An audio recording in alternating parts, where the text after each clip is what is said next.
Alright, so the following video is a mix of me trying to review Arena 3 separate times.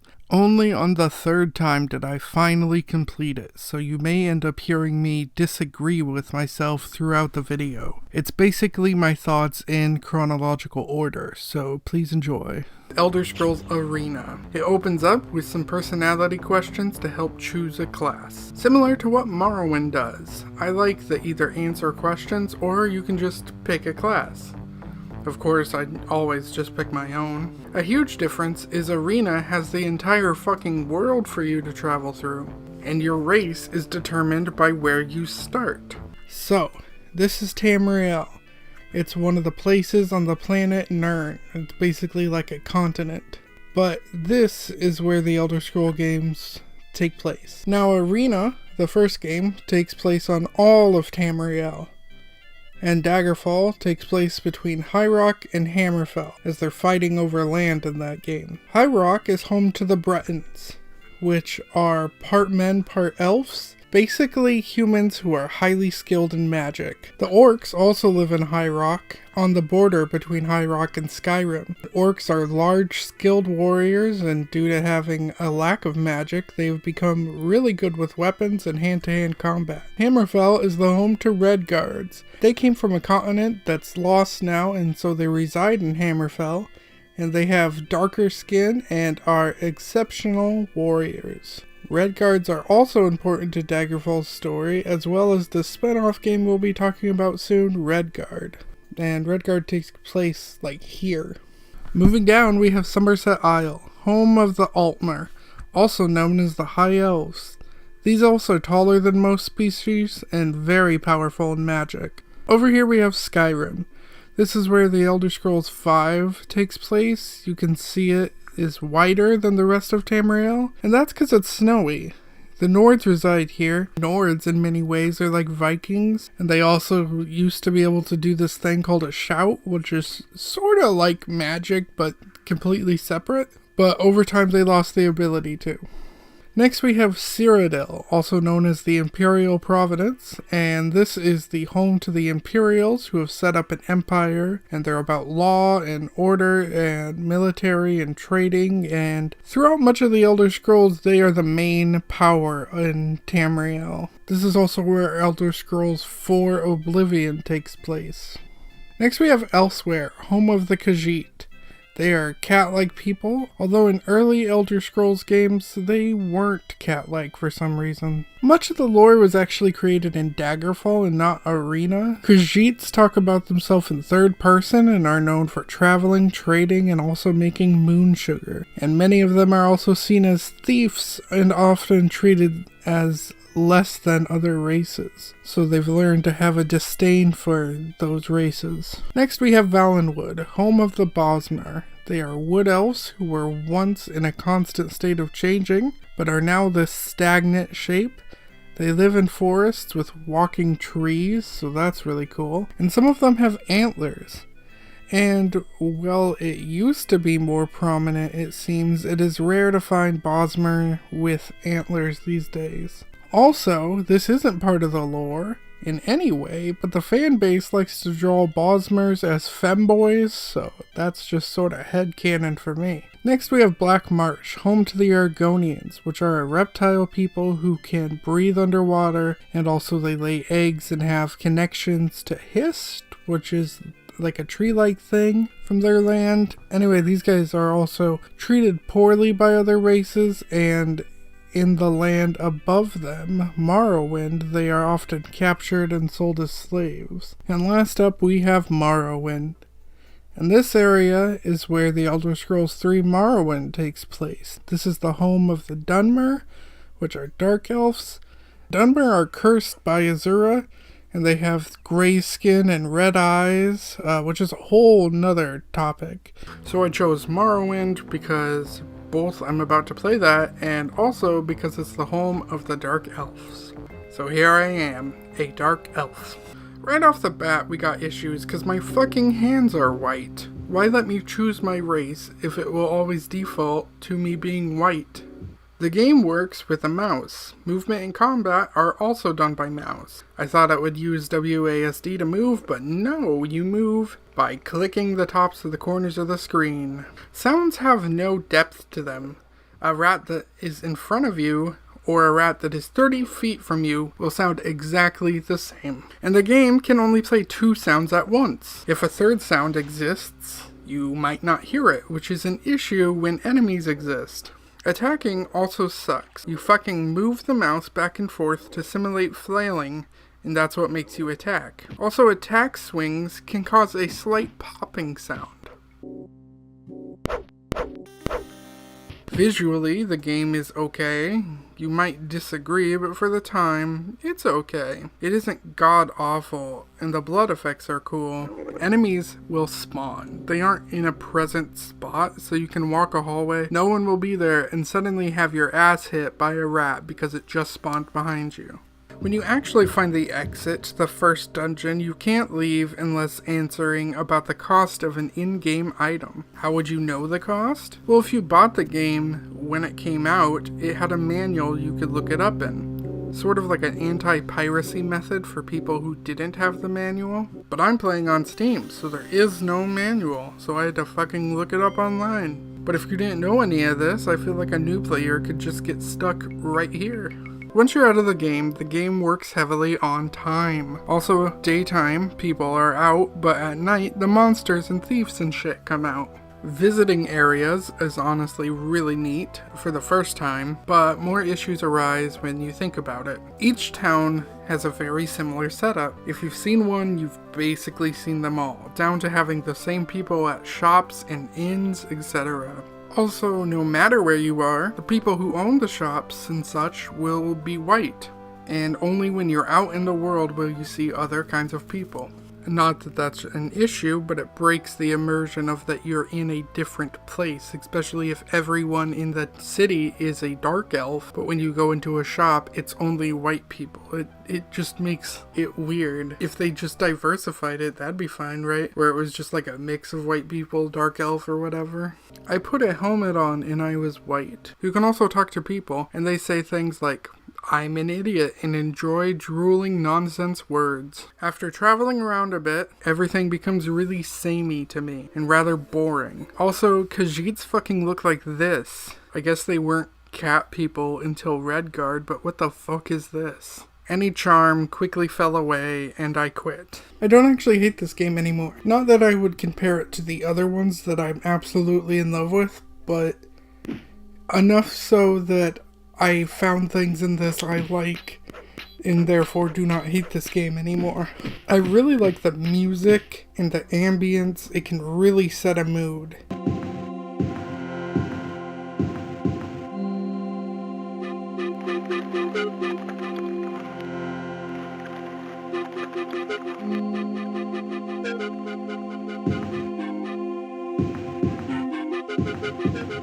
I also like that things I can't pick, I can smash with my weapon and that'll open it. Future games don't do that, and I really like that idea. It's neat. I also like the enemy designs. They are interesting choices here. I understand the game better. Basically works where you can't really travel by land. You have to fast travel. I don't believe there's a way to play without fast traveling. If you run forever forward, you will eventually circle upon your original location. Another thing is in most RPGs, the higher the numbers, the better. So I was confused why placing armor upon myself would give me a lower number, and it turns out the lower number is better in this game. I think it's a damage multiplier, so the lower the number, the lower the damage done to you. I also got more proficient with the map and how to do things and to take notes. It also follows this routine where you talk to someone, they'll point you in a vague direction, you go that direction, talk to someone else, they'll give you a more precise direction, then you go to the location, you get a quest, get supplies, go to the dungeon, finish the quest, return to the person, they give you a new location or person to meet, and it just kind of repeats. Basically, without quest markers, people serve less as people and more of walking sources of information on where to go. It's different. On one hand, I don't mind it. On the other hand, I definitely prefer the other way, and I feel like people in later games have more individuality. I also complained about the combat, and while it was weird, after a while I got used to it and didn't find myself hating it anymore. It is really picky about where you are though, like where you're positioned, and I would never choose it over other combat systems. There's also a lot more weapon classes here. The main plot of this one is Jaeger Thorn has imprisoned the Emperor and is pretending to be him. You have to get all the pieces of a staff and build it to defeat him and save the Emperor. Overall, I found I don't actually dislike Arena anymore, but I still don't like it enough that I think I'll be coming back to it. Psych, I fucking came back to it and actually finished it this time. It was a long slog, but now that I beat it, let me say a little bit more about it. First off, you're gonna die a lot. So much.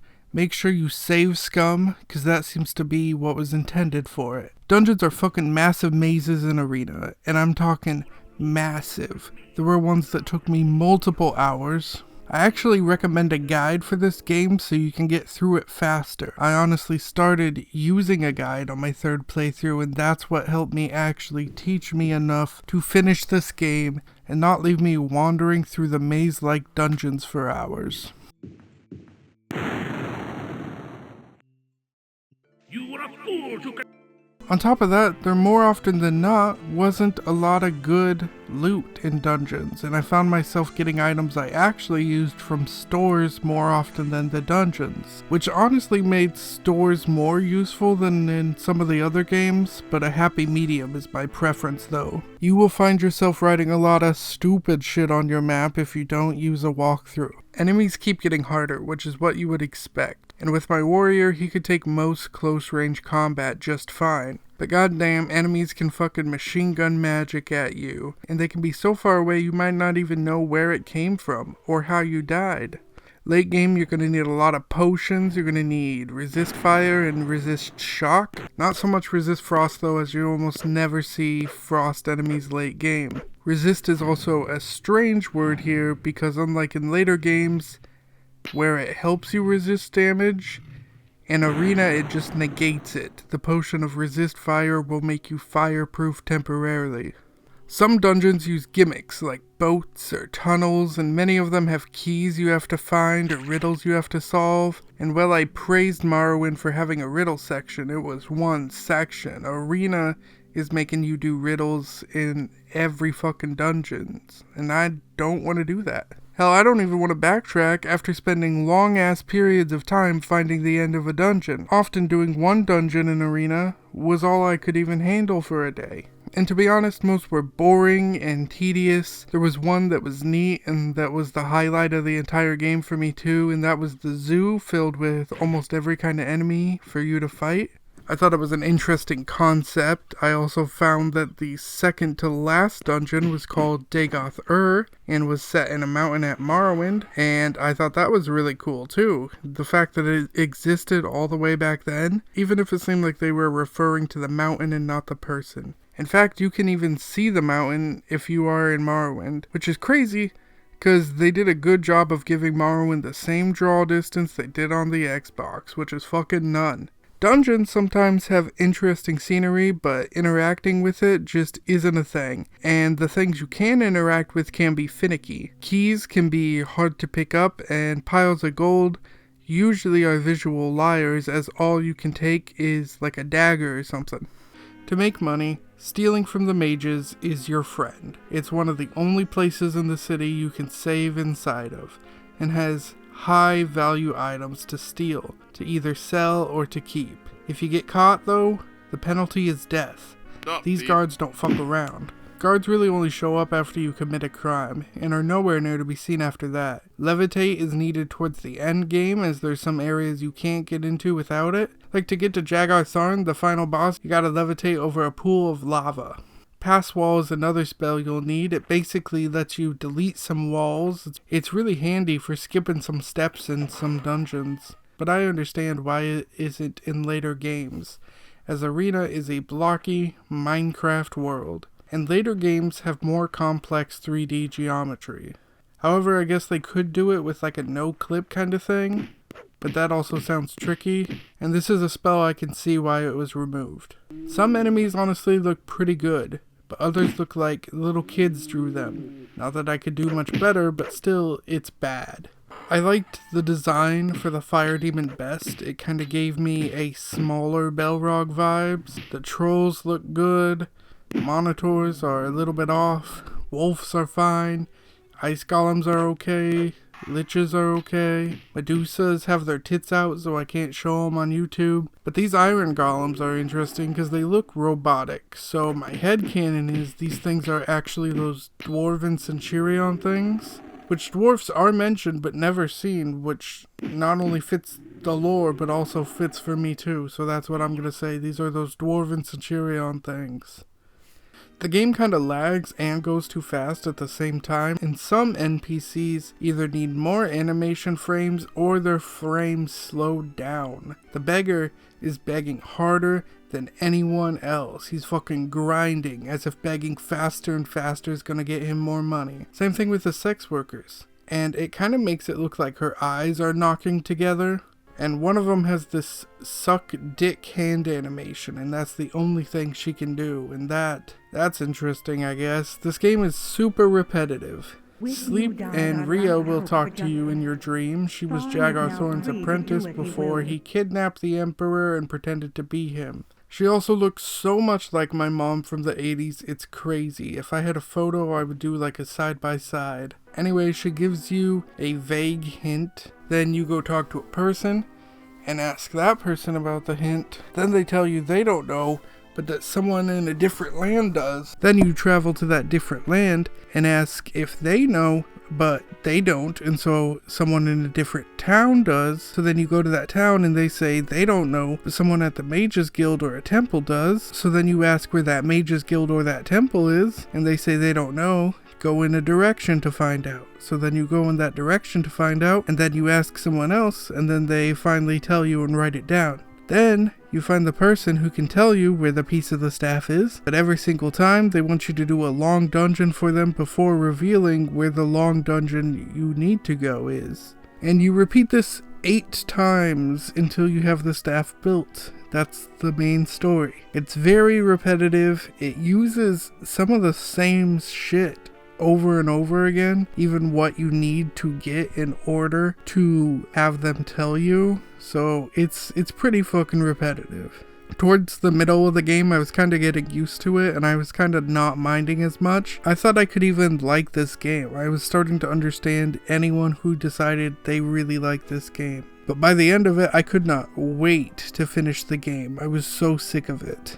Most of the lore does not exist yet. It's a very generic fantasy land, and I mean the lands, the people, the places, those exist and have continued on throughout the Elder Scrolls. But other things don't, like the gods. There's no Daedra, there's no Aedra. What exactly the priests worship at the Temple of Seth is a mystery. Perhaps Seth, whoever that is. Also, no Daedra also means that there are no Daedric quests.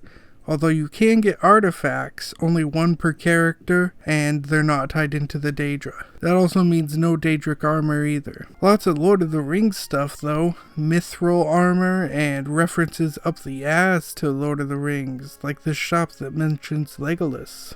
Speaking of shops, you can get your equipment repaired as you still have it deteriorate over time. In this game, it takes time to repair it, and if you want it repaired faster than 10 days, you gotta pay this giant Rambo looking man more money. Some shops don't even have their sign connected to the building, and it's instead connected to someone else's home. Imagine living next to a Best Buy, but they have their giant neon lights on your house instead. The day-night cycle is pretty cool for the time. You can even watch the sunrise and sunset. When you sleep in an inn, you often wake up in a totally different bed. And no, you cannot question it or ask anyone how this happened. You just kinda have to accept it.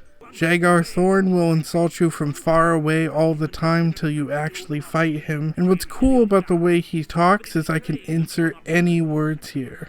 I am a big dumb penis brain, and I can easily be beaten if you manage to destroy an item that I will be fighting directly next to. Which, that wasn't a joke, that's how you actually beat him. You don't even actually gotta fight him, you just grab that fucking thing, and his face melts. And then the Emperor thanks you and makes you his right-hand man. And the Emperor looks totally different in every single game he's in. So in conclusion, Arena isn't as bad as I felt like it was. However, I really didn't like it, and I don't think I'll ever be coming back to it, and I prefer the later games so much more. Make sure to subscribe for more videos. I'll have other Elder Scrolls videos coming out. Peace out, Girl Scout.